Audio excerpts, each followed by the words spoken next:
'Twas the week after Thanksgiving, and all through the house, a bunch of teams can get eliminated this week. Welcome to, I don't know, do we call it Elimination Sunday? Do we need something pithy like that to pump up our pregame shows? Whatever you want to call it. It is week 14, and this is Thinking Out Loud. And I kindly and with a warm heart and holiday cheer welcome you to yet another edition of the show. Like it, subscribe to it, pass it along to your friends, stuff it in their stocking, and that's not code for anything. If you wish, if you like, we're happy that you are here on any major platform that you might be listening to.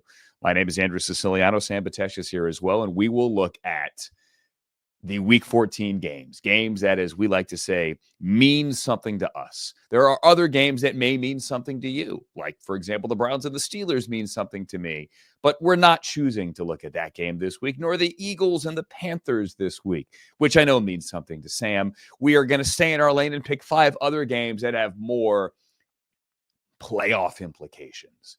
Let's put it that way. And do so knowing full well that the team that will host the NFC Championship game won a game on Thursday night by outlasting the Green Bay Packers, by going for it on 4th down at every possible juncture. Some of those 4th downs made you cringe, but all of them worked, seemingly, or at least the ones that had to work, worked. Not that one on the 30-yard line earlier in the 4th quarter that was going to backfire and did backfire, but Dan Campbell made up for it.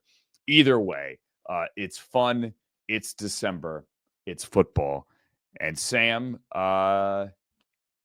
it's one of those weekends where we find out, I think, who actually is any good. Yeah, I think it was at week 3. I called Separation Sunday, which obviously now seems laughable. You think? You're right. At this point, the resume is a little more realistic, and we probably know more. I only had one thought. The 4th down thing was incredible with Campbell on Thursday night. But it wasn't incredible when he went for it on the 30 with 14 minutes remaining in the quarter. You absolutely, 11, whatever it was. And you're like, you pointed it out, and it was absolutely an obscene call. And of course, there's one of those live by it, die by it. That's how it happens. I think Billick is the one that you quote that says basically, yeah, when it works, you're a genius. And when it doesn't, you look like that. And that was simply it. It reminded me in some ways, I'm sure you remember Chuck Pagano's 4th down. There was a fake punt that Pagano tried against the Patriots years ago on Sunday Night Football, and it was ugly, and it involved Whalen, and there was no shot at the play working. And last night there was obviously a shot. It worked many times, and in the end zone worked for the Lions. But on that one, yikes, that was awful. But the Lions, in many ways, though, if you look at it, locked up the 1 seed last night. If there was any chance of the Eagles getting in, there were tiebreakers and whatnot. There's a month left. You sent me that text last night. I'm like, what the hell are you talking about? If you look at the reality of the schedules, it really looks like the Lions have it. I mean, of course, they could lose 2 games, but no. You're just being a negative Eagles fan. Perhaps. They have in no way wrapped up anything. Like I said, they're going to win the NFC. They're going to host the NFC Championship game. But let's just get this out of the way real quick.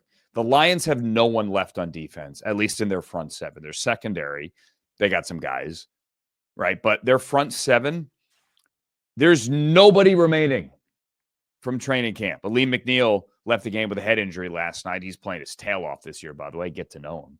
Former baseball player in college as well. There's no one left. Now, they traded for Zadarius Smith. He had another sack. He's playing well. Loved his post-game with Stacey Dales on NFL Network as well. But like the Lions, as you knew them in training camp, their front 7, gone. When I say gone, like every last one of them. So Dan Campbell's speech after the game, in which he said, he congratulated Dan Skipper for seemingly throwing up in a laundry cart during his post-game speech, and had a lot of cursing, and gave a game ball to Jake Bates, the kicker that everyone loves now, that used to be selling bricks. Like, there's no one left on the defense. I'm surprised Dan can't. If Aaron Glenn doesn't get a head coaching job out of this, he has a defense where he literally has to introduce himself to his defense every week. Good to know you. Hi, I'm your coach. Like, there's no one left on that defense, at least in the front 7. So that's how the Lions can lose a couple more games, because it's a veritable who's he on defense. Without even looking at their schedule, their defense has enough personnel issues right now where they could lose a couple of more games. And you're being a negative Eagles fan. Well, because the Bills looks like the toughest game on their schedule moving forward. That would be an AFC loss when it comes to tiebreakers, etc. Yes, I am definitely splitting hairs. So it would be a like loss. In the standings, it's a loss. It is, but if they finish with the same record, the Lions have every tiebreaker. That was the only point I was making. But if they lose the Bills next week and the Eagles win, then they're even. They're even, but again, the tiebreak would give it to the Lions. That's all I'm saying. They have every. They're even with 4 to go. True, very true. And a Minnesota game, which could be interesting, and obviously the Bears game could be interesting again. But yes, you're right. I was being negative. You understand tiebreak math, okay? Although not always easy, right? There's over a month left. Remember, I will say this much. Last year, you taught me a very valuable piece of information. Strength of victory was almost how the NFC East was going to come down. If it comes down to that, yeah. Yes, which is always exciting to look at the teams you've beaten and what their records are, et cetera. And there's also a quotient here. Like, for example, when it comes to the draft, top 10, there's a discrepancy between what NFL.com gives you and what, say, a site often cited like Tankathon gives you, that most people rely on. I'll use the Cleveland Browns, for example, or any other team in there. One has them at 6, one has them at 8. Which is right? Here's the difference. Tankathon uses projected strength of schedule for the remainder of the season, as opposed to actual wins, as opposed to actual strength of schedule right now. The actual number of wins your opponents have. Yes. Correct. So, or the other way around. One of them got it. One is giving it a projection. One is giving it the reality. Different formulas. Interesting. Right. Interesting. So but that's yeah. So there's 2 different formulas here that are being used. One at the moment, one, well, if you project out strength of schedule based on, well, a lot of that could change. Strength of schedule is a fluid thing that is constantly changing. And then it does eventually go to strength of victory as well. And so you don't know where those wins will come for these teams potentially if you're projecting them. Of course. And it's all projection. It's all what if. And of course, many times and most times, teams lose a game that you weren't expecting at all. And that ends up breaking it. Like, and you're not dealing with any of this. It happens constantly. Well, I mean, if I see one more time, well, they have a 48% chance of making the playoffs. So they win this probability. game. The probability. Right. See people tweeting, oh, well, Dan Campbell gave up 2.9% win probability by just shut up. Exactly. They make it or they don't. Either they make it or they don't. And how about where's the probability when Goff stumbles on the play, right? Like before the ball actually gets to Montgomery, where's that? I mean, that. Yeah. I mean, it's. Yeah, they had a 1.2 win probability when they were down 10-0 in the fourth. Yeah, no bleep. No kidding. Yeah. And of course. No kidding. And of course. Yeah. What win probability when they're down 10-0 in the fourth? I get it. They're down 10-0 in the fourth. Look at the clock. There's only so much time. What are the odds? What are the odds if I run it into a computer a million times, or I simulate it on Madden? And which mode am I using, by the way? Franchise mode, or there's like arcade mode, rookie, what mode am I using when I'm doing it in Madden? You go, I'm saying some of those probabilities, I get going for it on 4th down in a certain position on the field. I'm all for looking at the numbers. Then I just, like Han Solo once said, never tell me the win probability. I digress. What are the games that we want to see this week? The 5 games that mean something to us. Let's start with the one at the top left corner with the Atlanta Falcons and the Minnesota Vikings. It is a game that means something to Kirk Cousins, because not only is he going back to Minnesota, but his team now is reeling. The Falcons since week 10 are scoring only 10 points a game. I'm sorry, 12 points a game. The only team scoring fewer points a game are the Trevor Lawrence / Mac Jones Jacksonville Jaguars, scoring only 11 points a game. Cousins has his lowest passer rating of his career. He leads the NFL in giveaways with 15. This coming off a 4-pick night last week or afternoon. And the giveaway, I believe, it might become a takeaway. And that is someone is going to take away his job if he doesn't play well this week. I'm not the only one to say this, but I really do believe that Michael Penix is warming in the bullpen and he's getting that left arm ready. And that if they go on the road to Minnesota, a team that's going to blitz you, a team that's going to put pressure on you, a team that has a clinching scenario this week, a team that has won 5 in a row this week, a team that is as good as they are in the NFL in one-score games, at least in the NFC, other than the Chiefs. If it ain't working this week, Raheem Morris is going to the bullpen. And if Michael Penix somehow leads them to a victory in Minnesota, then we're talking about veteran landing spots next week for Kirk Cousins next year. I really do think this is a tipping point in the Falcons season, even though they're tied with the Buccaneers atop the NFC South. And even though they have the sweep, they swept Tampa this year. So they have the head-to-head. Really, they have a one-game lead right now over the Buccaneers. And I fully understand as well that in one of those games against the Bucs, Kirk Cousins threw for 500 yards. 500. Like, he's the reason they won. But that was a long time ago, and you've got a kid ready. And I do think clearly, obviously, looking at the records, Minnesota's the better team. Minnesota's at home. And I think, Sam, this might be the beginning of the Michael Penix era. And if it isn't, then Kirk Cousins, it means he played a great game and they somehow won it. And good for them. And Penix goes back or stays on the bench. But this is a game, if you're not watching, if you're, I don't know, if it's one of those ones where, I'm watching something else, I would keep this on a second screen. This game will come down to it. And frankly, last week, I thought I was a genius. There were 2 road teams that I thought surprisingly would have impressive victories last week. And it was the Chargers and it was the Cardinals. And the Chargers obviously ended up on the right end. And of course, that's against Kirk Cousins here with the 4 interceptions, but also the Cardinals. I thought the Cardinals played very well in Minnesota. There's something about the Vikings that it's not to say, and it doesn't matter if I or you believe in the Vikings, but there's something to the Vikings getting out of the chute the way that they did the start. And then there felt like there was a stumble. Obviously, there were 2 losses there in a row. They've reeled off the win streak, as you've said, but there's something there with the Vikings that feels different and not quite at that level.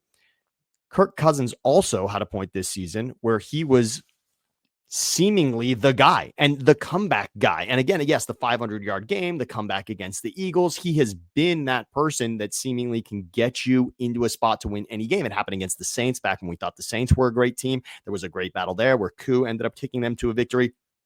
The Vikings have absolutely the Vikings, something is not quite at that level anymore. And I think the Falcons have a chance. Of course, they have a chance. I see the Falcons at getting something here. This is a statement game for all the reasons you just said, for what Kirk Cousins is thinking in regards to what he has to do to prove that contract, to keep that job. Yes, a turning point game and a turning point opportunity. And I believe it's the Cardinals and the Rams that if they lose, then the Vikings win and they are in. I believe that's the scenario. So you're right. There's a clinching scenario. Of course, I mean, Minnesota is still vying for the division. Minnesota is very much even still alive for the 1 seed, therefore, as well. Team. This is a tremendous team. And the Falcons, it has not all come together. There's still there's perplexing players on the Falcons. There's Kyle Pitts, who I just don't understand. It feels like he should be the best tight end in football, and he's just not. But we've also said this for now. It's 3 seasons. 5th year. Yeah, but there's 3 of those seasons where you thought year, whatever it is. Yeah. So he's not going to become the best tight end of the NFL. It's not. It's not. That's not happening. It clearly is not. And also, Bijan Robinson, it was going to be the next, whoever you want to call it, whether it's Christian McCaffrey, whether it was Saquon Barkley. There was that thought on draft day when Bijan went as well. There's been glimpses, but not quite taking it over that way. And even Cousins had in Drake London and Mooney a lot of even what he seemed to have in Minnesota with Diggs and Thielen. It felt like a moment like, oh, he's got his 2 guys again, and here we go.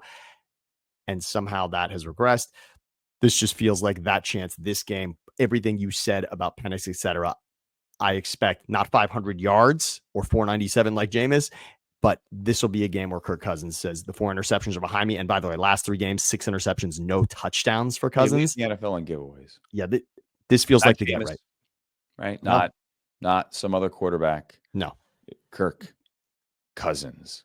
And last week, his defense allowed 187 yards and had 5 sacks. They can't rush the passer. They had 5 sacks. They lost. So this is it. One final note on this one. Aaron Jones, the Vikings running back, love the guy. He's had some fumble issues of late. Aaron Jones says his mother thinks he should be benched. And he said, wait a minute, like, Bob, like I'm going to work through this. Like, I clean this up. And she, and I'm paraphrasing, said something like, yeah, like you should have cleaned it up last week. Like that was the message last week. Like, they should teach you a lesson basically and sit you down. So I'm assuming that's not his agent then, hopefully. No, that is his mother who says, yeah, you need to get sat down. Next up in the NFC West, it is the Cardinals and it is the Seahawks. And yeah, you're right on that Vikings clinching scenario. They need both the Cardinals here in this one and the Rams to lose. And then they get a victory, and then the Vikings would be in. But the Cardinals and the Seahawks is a huge one of the NFC West. Seattle 7-5, Arizona 6-6. Right now, Seattle has the 3 seed, thus leading the West, and Arizona is the 9 seed. Seattle won when last they met. It was 2 weeks ago in Seattle. This game is in Arizona, where you would think, right, the Cardinals have some massive home field advantage. No, they have not won a December home game in 4 years. Yeah. I'll say that again. The Arizona Cardinals have not won a December home game since the year of our Lord, 2020. So this one is kind of sort of a big deal for Jonathan Gannon. And the Cardinals also consider Seattle has beaten Arizona 6 straight. So Pete Carroll had Cliff Kingsbury's number, and Mike McDonald in his first meeting against Jonathan Gannon has his number as well. Also consider the Seahawks are 4-1 on the road. I just think Seattle is the better team. And Kyler, while he's in no danger of being benched, has kind of hit, and it's under the radar here, a Kirk Cousins-like late season wall. Kyler has as many picks since the bye. They've played 2 games since the bye, and he's thrown 3 picks in those 2, as he had in the entire 10-game stretch before the bye, where he had only 3 picks. So the Cardinals have kind of hit a wall, and everything's going through Trey McBride. They're not running the ball nearly as well. And this is kind of the Cardinals' season here.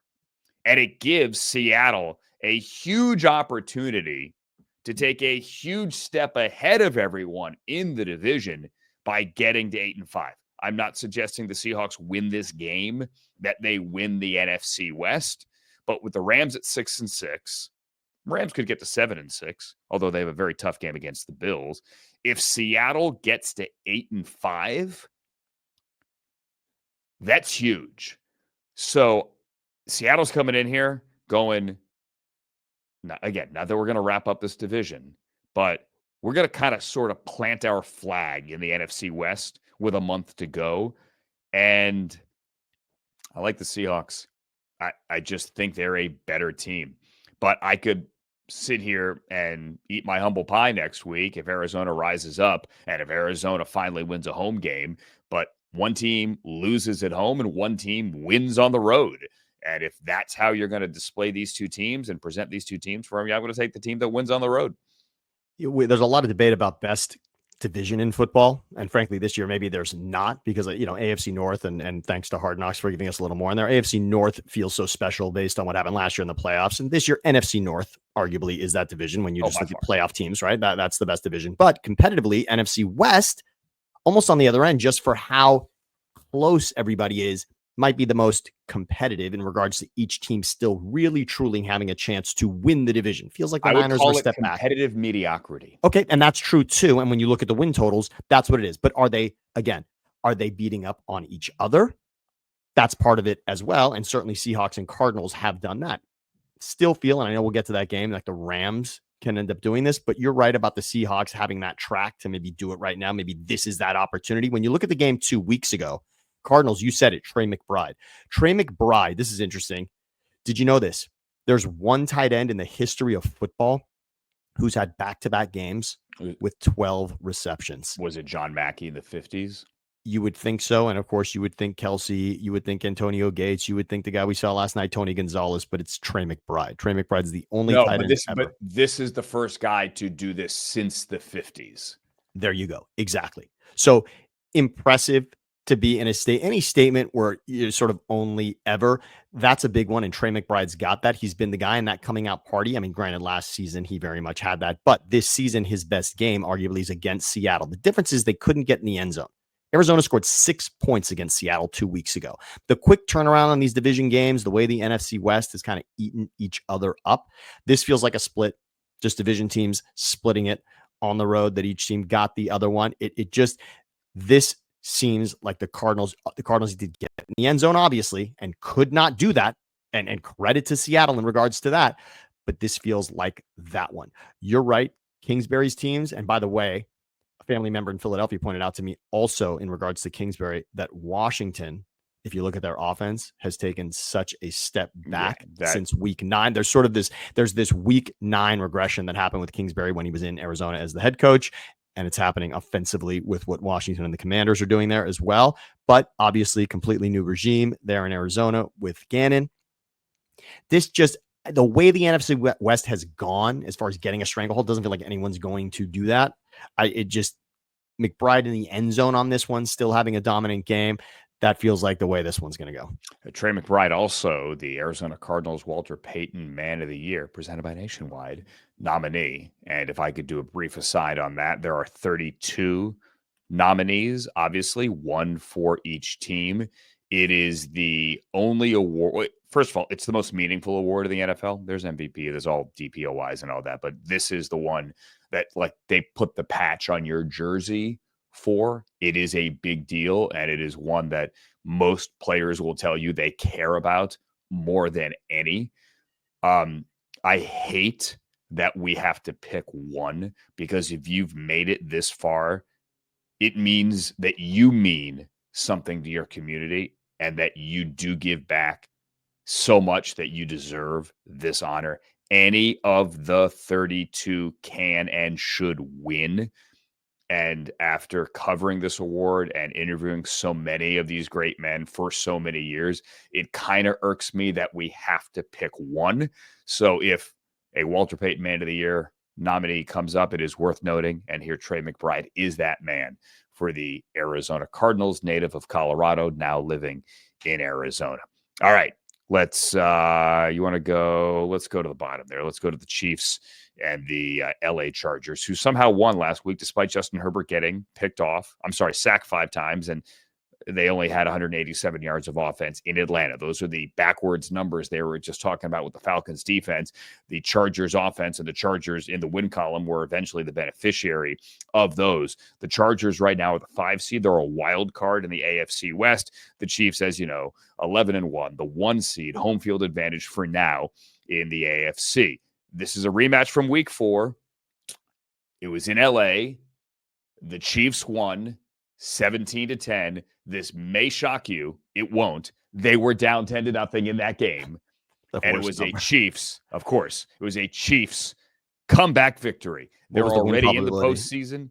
They would clinch their 9th straight AFC West if they beat the Chargers in this one in Kansas City.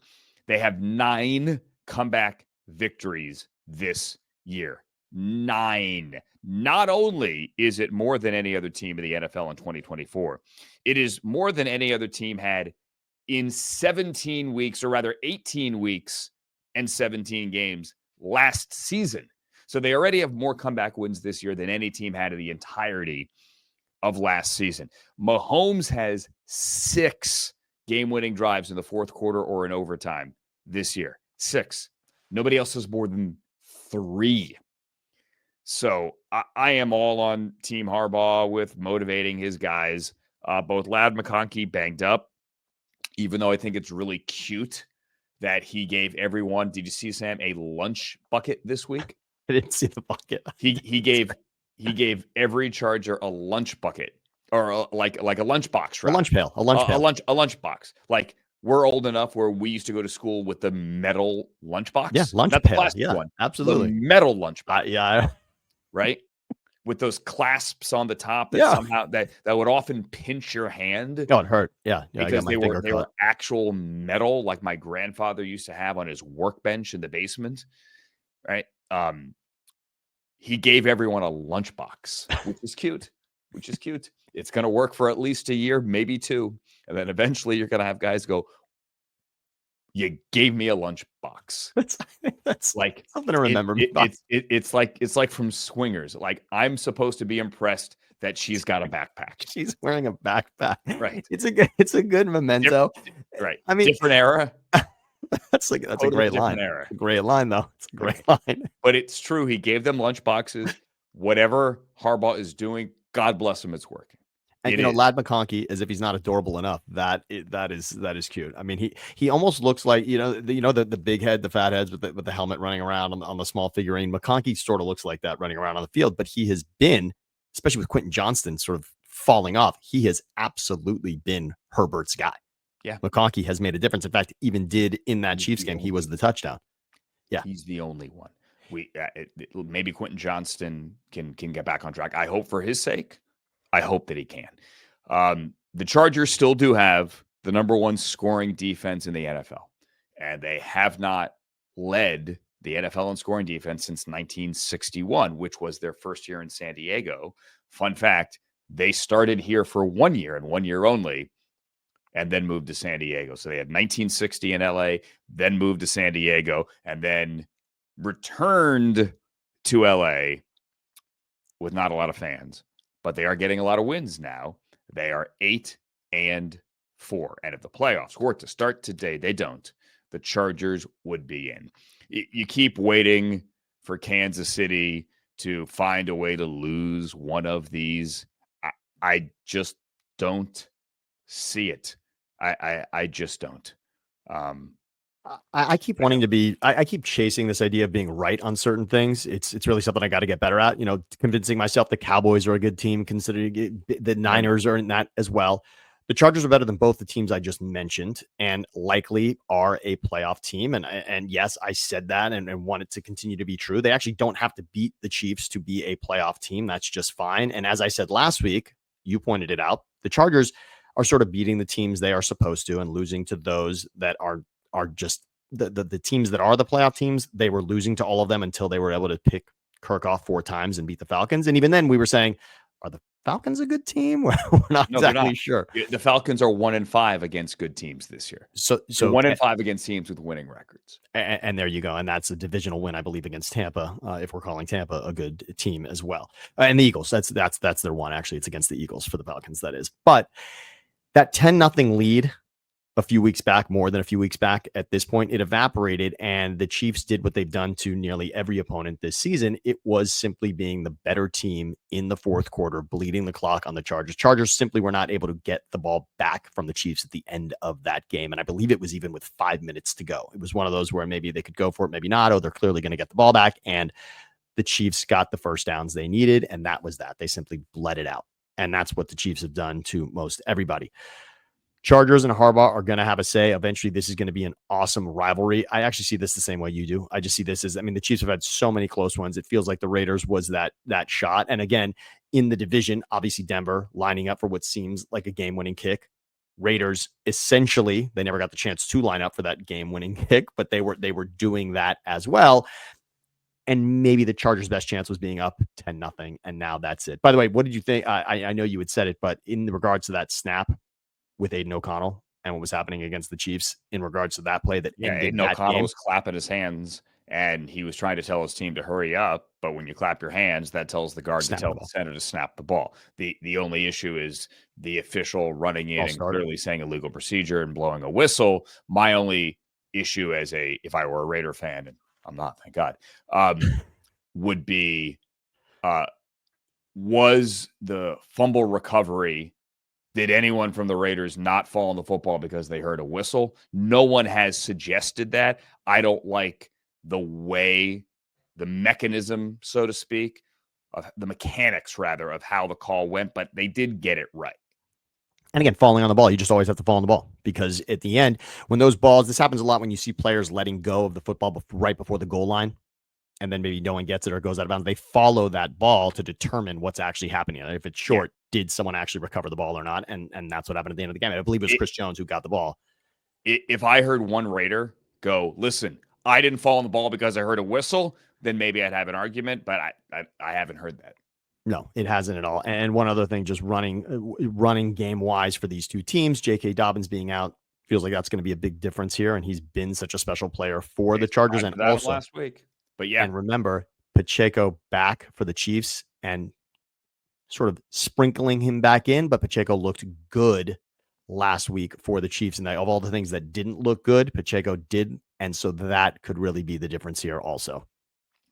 I believe in the Chargers. I just don't know that I believe in the Chargers on the road in Kansas City. Both, as I like to say, can and really are true. As you see the standings, the Chargers right now, the 5 seed, and they would be in as a wild card. The teams that are quote unquote in the hunt in the AFC are not really in the hunt. They are there in a waiting room where if they win a few games, maybe they could jump in if somebody else falls flat. The game to circle will be next week. Coming off the bye, Colts and Broncos play each other. So that at least makes it slightly interesting. That's about it. Colts and Broncos. Broncos with a late bye, a week 14 bye. A couple of teams are on that bye, Ravens included.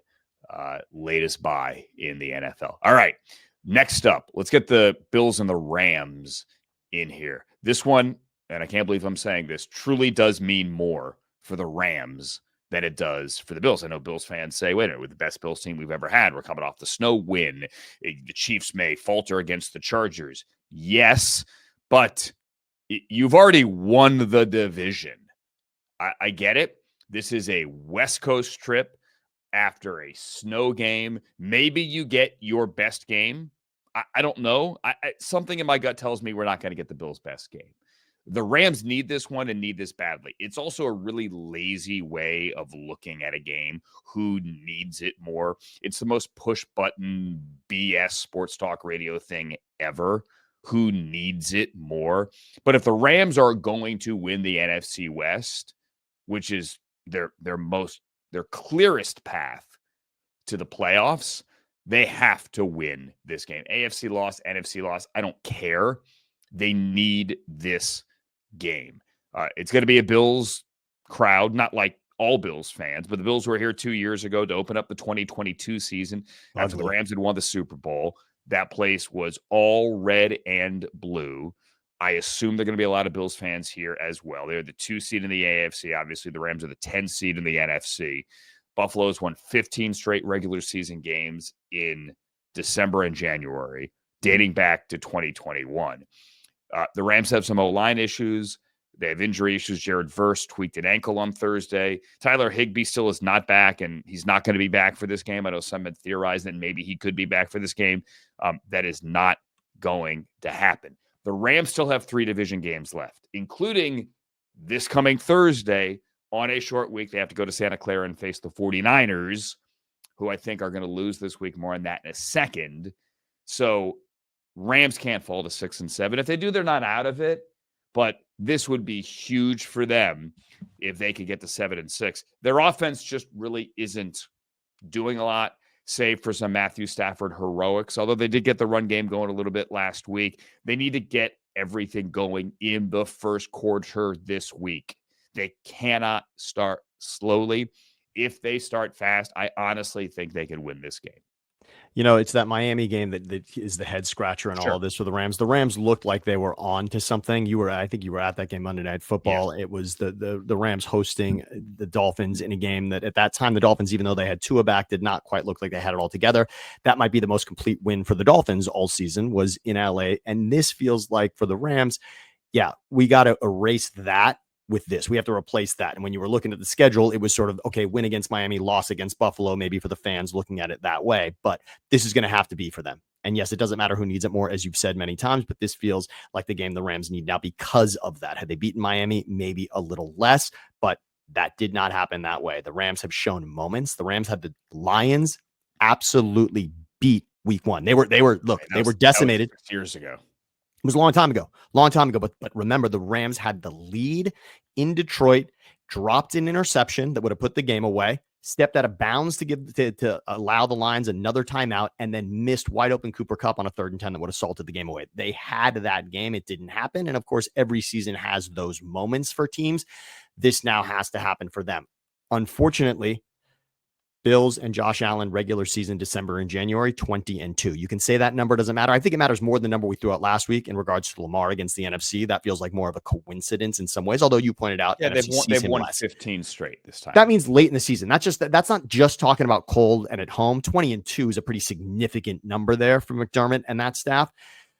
The Bills also, yes, the Rams have the division in their sight. The Bills now clearly feel that they can grab that 1 seed. And it feels more than ever like that's their shot at getting Kansas City. They've got the tie break, as you mentioned when we were talking about the NFC South earlier. The Bills have that sort of game in hand on Kansas City, essentially one more win, you can call it, when looking at that overall. Bills, because of what they've done in December and January, I'd love to see the Rams win this game. It's sort of more interesting for the league in a way, but I'm not sure, and I only want to say I think this is the new play of the season, in my opinion. I thought the Amari and Josh Allen play, with the amount of components involved in it in the snow, I thought the Lamar touchdown to Likely against the Bengals in the first matchup was the play of the season, with Lamar dropping the snap, running to the sideline, putting Hubbard to the ground, and throwing it to Likely in the back of the end zone across his body was the best play of the season. But I think the components involved in this, in regards to Cooper catching it with one hand, having the wherewithal to toss it to Josh Allen, and then Allen needing to dive from the 5 to get in and hit the pylon. This is such an impressive catch alone by Cooper.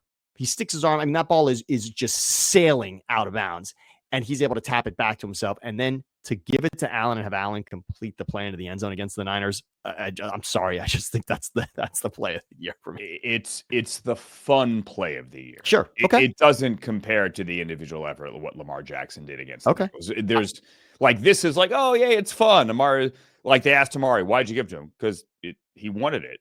So he seemed like I just gave it. Yeah, I disagree. Like it was fun. Woohoo, wacky, and everyone laughed about it. We made jokes about fantasy, and Josh was mic'd up.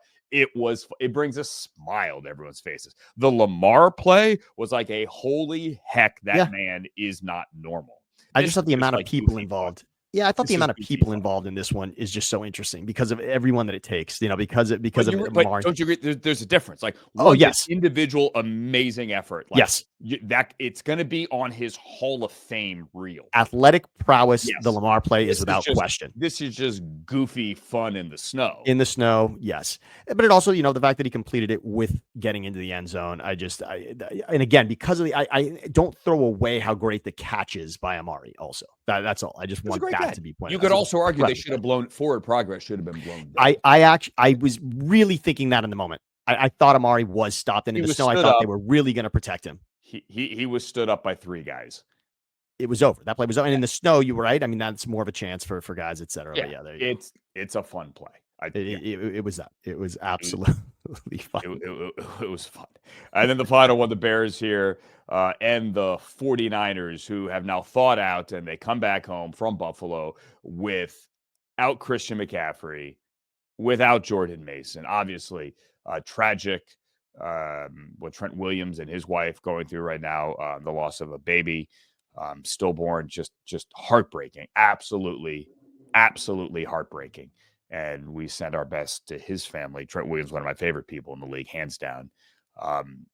Big picture of the 49ers, they're just not good. And their season, as Chris Collinsworth said, for all intents and purposes during that Sunday night game, is kind of sort of over. I mean, this game, 2 teams that we thought would go to the playoffs, this is the 14 seed visiting the 11 seed. Oof. Now, everything we just said about the NFC West, the 49ers could make a run. Right, they're facing a Bears team that has lost 6 in a row, that just fired its head coach, that has not won a game on the road this year. They're 0-5. The craziest stat of all time, Matt Eberflus, what do you think his record was during Sunday afternoon road games? So Sunday afternoon. So you're talking 1 p.m. or 1 p.m. and 4? Right. I'm sure there was a Sunday night road game somewhere, but Sunday afternoon road games, what do you think his record was as head coach of the Bears? he'd have to have 6 wins. 0-18. Okay. That's as bad as you can be. Sunday after. So this team does not win on the road like in your normal 1 or 4 o'clock Eastern time window or 12-3 Chicago time. They don't. Like they haven't. They don't know what they like. That is not in their bag. They don't have that club. I do think this changes this week, and I think they get the new coach bounce. I think Thomas Brown is going to give them that bounce. You talk to the Bears locker room this week. They're refreshed. It's a different vibe, which is not unique. That is very often the case when you get an interim head coach. And I think they use that to their advantage this week against a team that has lost back-to-back games by 25 or more points. That just doesn't happen. It's only the 4th time in franchise history. McCaffrey's out. Mason is out. Garendo's the starter, who, by the way, has some game, like a lot of game. Go back and look at his Louisville tape. Go back and look at some of his NFL tape this year. The guy can roll. But I think this is setting up. As you could just build your offseason topic bars right now for the bottom of your screen. A referendum on Brock Purdy in the last month. You have Debo that hasn't gotten more than like 20 yards from scrimmage in each of the last 3 or 4 games, right? Yeah, he did it. Yeah, he did it all on kick returns last week. Yeah, right. So you have all the weapons banged up, and it's what can you do, Brock Purdy, to elevate your team? And we are now in a final month referendum on what Brock Purdy's contract should look like, whether that's fair or not to him. And I would argue it is unfair to him. That's what you're looking at down the stretch. As Florio throws out this, maybe the Bears should trade for Kyle Shanahan. I don't think that's not going to happen. I don't believe that will happen. We're looking at what do you pay? What do you pay Brock Purdy? Because his yards per attempt have plummeted, like historically plummeted from last year to this year. All the weapons are gone. Look, but people will come back and say, well, he doesn't meet that elite big contract status. And without all the weapons, is he really that good? And I think that's unfair to him. But I think this last month for the 49ers is going to get really interesting. And Daniel Jones scares everyone. What happened with the Giants scares everyone. You pay that, Sure. you put money on Good that point. position and it doesn't work perfectly. And Jones, remember, this was Daniel Jones coming off of a playoff appearance and a playoff win when they gave him that money. So it was at the height of Daniel Jones feeling like something. And this is obviously this is not at the height of Purdy doing what he has done.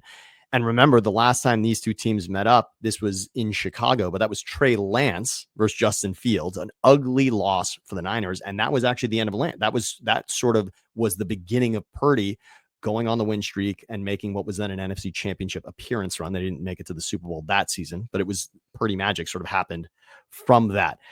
It really feels like San Francisco has gone from the team nobody want to face in the playoffs to nobody gonna face in the playoffs. Oh, no, they're not making the playoffs. It's just like, right. It's done.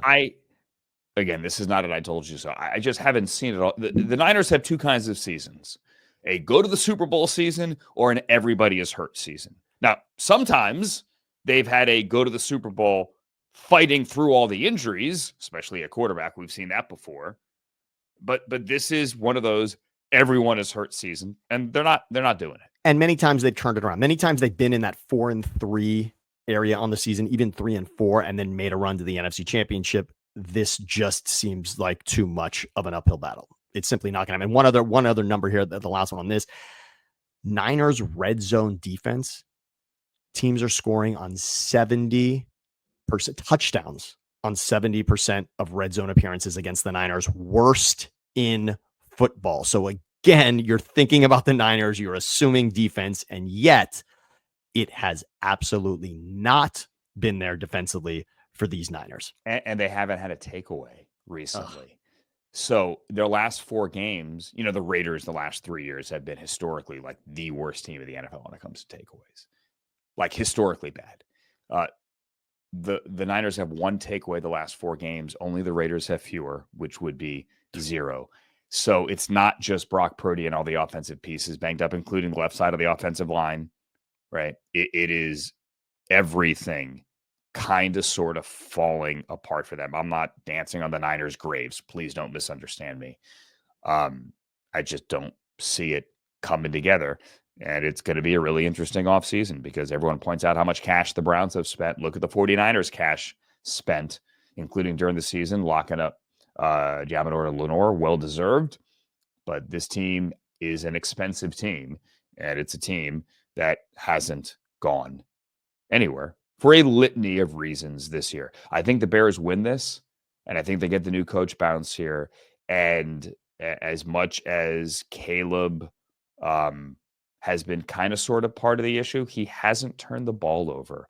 In this 6-game losing streak, he hasn't thrown a pick. And I want to commend him, Caleb Williams, because he was willing to, this week, say that in the final moments of the game on Thanksgiving, he should have sped up the operation. He needed to get the team to the line faster and get that play called faster and get the snap made sooner. That's what I said. I said that Matt Eberflus should be commended. Eberflus should be commended for not throwing his quarterback under the bus. Eberflus is to blame in the end. He's the head coach. He's in charge. He should have called timeout when he saw that Caleb wasn't getting the team lined up and the snap executed. But the quarterback should have been a lot faster. And he's coming back to California for the first time since I believe his last game was a loss to UCLA. I could be wrong.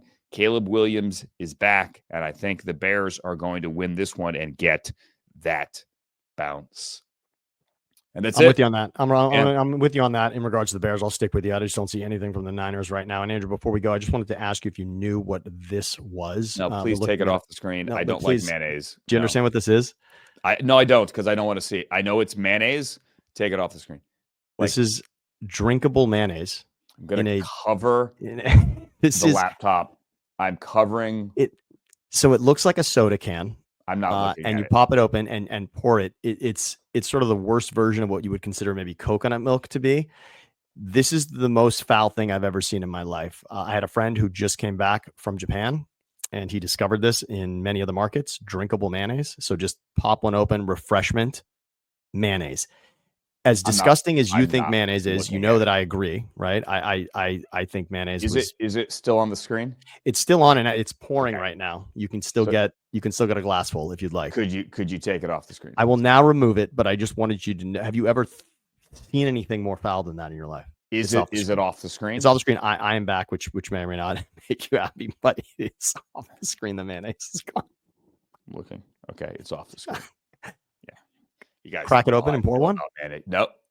If you put it on the screen, I am shutting down my laptop. I will not put it on the screen. If you put it on the screen, I will shut down my laptop. I just want to say I agree with you on your best point about mayonnaise is not including it in an ingredient list on a menu is worthy of docking you a grade in regards to your health code. No, I think it's actually far more than that. If you include mayonnaise, hidden mayonnaise, as we like to call it, hidden mayonnaise. So if it's included in something you serve and you do not include it on your written menu, it is a health code violation worthy of shutdown of your restaurant. Now, not one strike, but there should be multiple strikes allowed, maybe 3.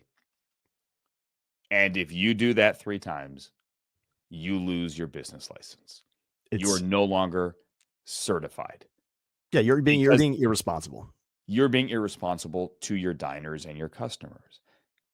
If you think that you should be serving that to people without their knowledge. Assumed mayonnaise is what we call it. You say hidden mayonnaise. It's assumed. It's assuming I want it, first of all. And it's assuming, frankly, that everyone expects it on bread on a sandwich.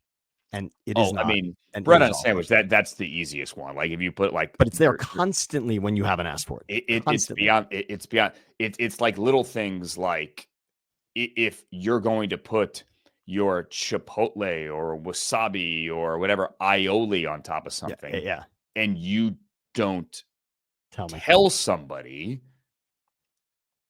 nope, gotta ask, nope. Do you want mayonnaise on that? You're sending it back. Do you think mayonnaise is disgusting? Is really the question that all you need to ask. Do you think mayonnaise is disgusting? Yes, I do.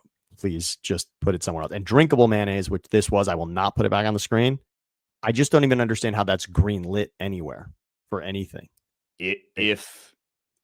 Like I always try to tell the server, waiter, waitress, whomever, listen, I know you don't write the menu. Like, But you're just the middleman here.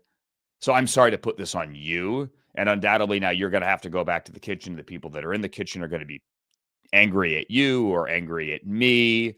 I know you don't write the menu, but would you be so kind, A, as to navigate this for me, and B, as to please tell management that you are in a bad position. Well, these are old menus. I know others have said this. We haven't reprinted them. Like, you are in a bad position. Yeah. Like, bad. And you're going to have to keep fixing this. Yeah. I had somebody at a fast food place or like a salad place in Denver years ago and say, yeah, I want that and no mayo.